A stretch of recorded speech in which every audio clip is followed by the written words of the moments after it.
जय श्रीमन नारायण. खालील दिलेले भाष्य हे श्री रामानुजदास श्रीमान गट्टू वेणुगोपाल स्वामी यांनी इंग्रजीत केलेला श्रीमद भगवद्गीतेचा मराठी भावार्थ आहे. अध्याय 18 मोक्ष संन्यास योग. श्लोक 48. सहजं कर्म कौन्तेय सदोषमपि न त्यजेत् सर्वारम्भा हि दोषेण धूमेन अग्निः इव आवृताः. ओम. गीता आचार्य श्रीकृष्ण परमात्मा अर्जुनासह आपल्या सर्वांना मोक्ष संन्यास योग शिकवत आहेत.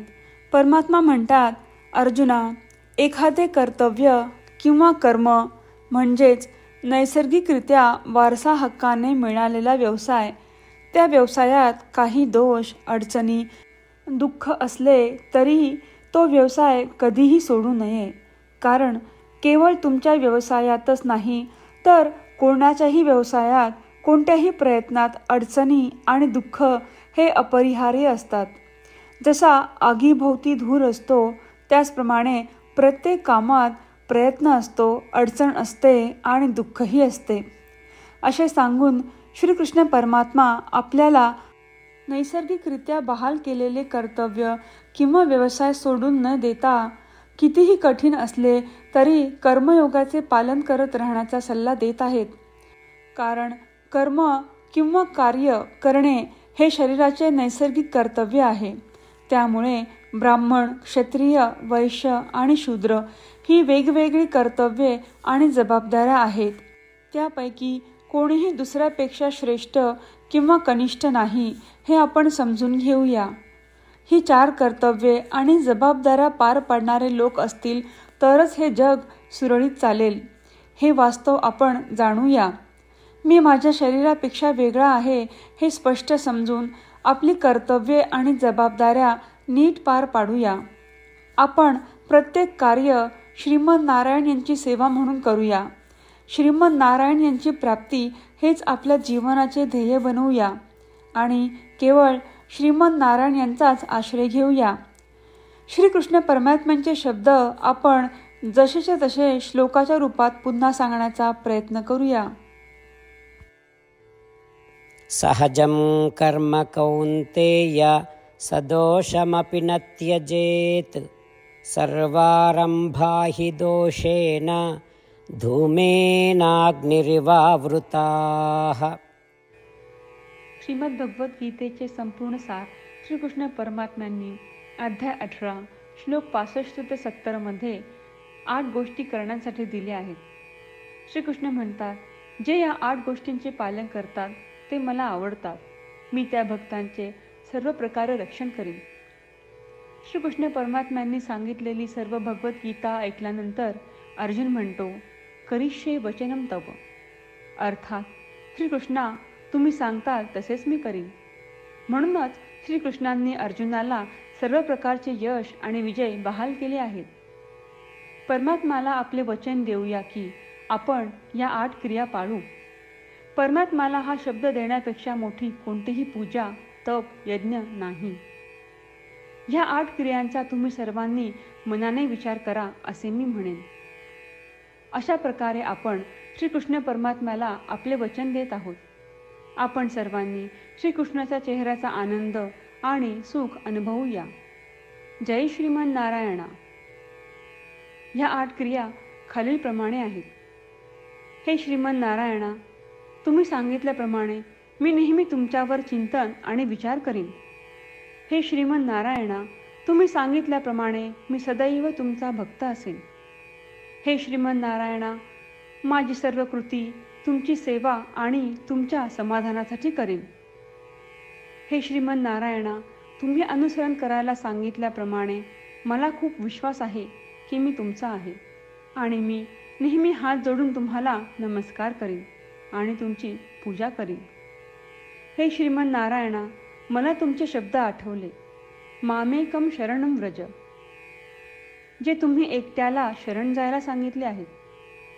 श्रीमन नारायणा, मी एकटाच तुम्हाला शरण जातो.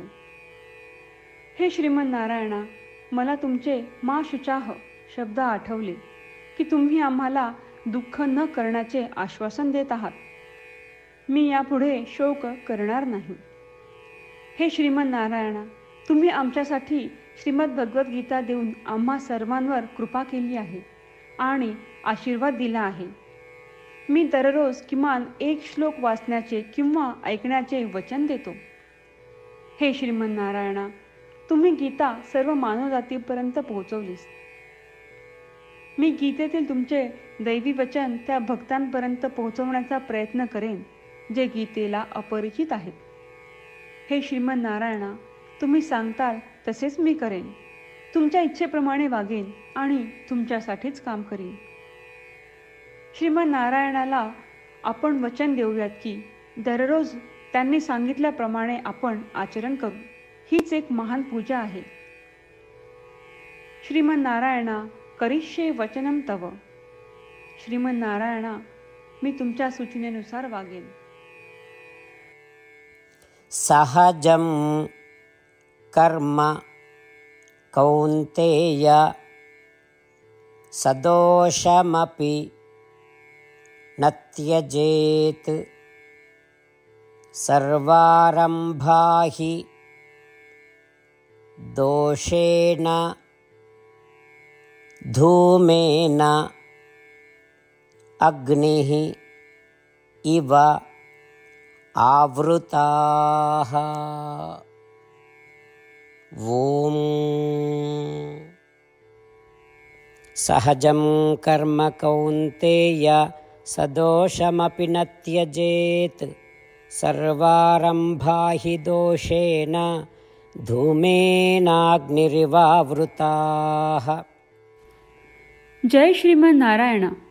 सर्व भक्तांना विशेष विनंती. आपल्या जीवनातील सर्व गोष्टींमध्ये आपल्याला त्वरित आणि प्रभावी परिणाम हवे असतात. हे साध्य करण्यासाठी दररोज 1 मिनिट घालवू आणि नारायणास्त्रम वाचूया. नारायणास्त्रम मिळवण्यासाठी www.narayanaastram.org या नारायणास्त्रम वेबसाईटवर जा आणि नोंदणीमध्ये आपले नाव आणि ईमेल प्रदान करा. तुम्ही दिलेल्या ईमेलवर तुम्हाला नारायणास्त्रमाचे PDF प्राप्त होईल. PDFमध्ये रामायण श्लोक, गीता श्लोक आणि विष्णू नाम आहे. या 3पैकी 3ला नारायणास्त्रम म्हणतात. प्रत्येकाला या श्लोकांचे वेगळे संयोजन प्राप्त होते. जेव्हा प्रत्येकजण 24,000 भक्तांसह दररोज त्यांचे नारायणास्त्रम वाचतो किंवा ऐकतो, तेव्हा संपूर्ण रामायण पारायणाची 1 फेरी, श्रीमद भगवद्गीता पारायणाच्या 33 फेऱ्या, 24 श्री विष्णू सहस्त्रनामांचे फेरे पूर्ण होतात. दररोज असे केल्याने आपल्यावर उल्लेखनीय आणि विलक्षण परिणाम दिसून येतात. म्हणूनच तुम्ही आणि तुमच्या कुटुंबातील सदस्यांनी ताबडतोब या वेबसाईटवर जाऊन तुमचे नारायणास्त्र मिळवा. जय श्रीमन नारायणा.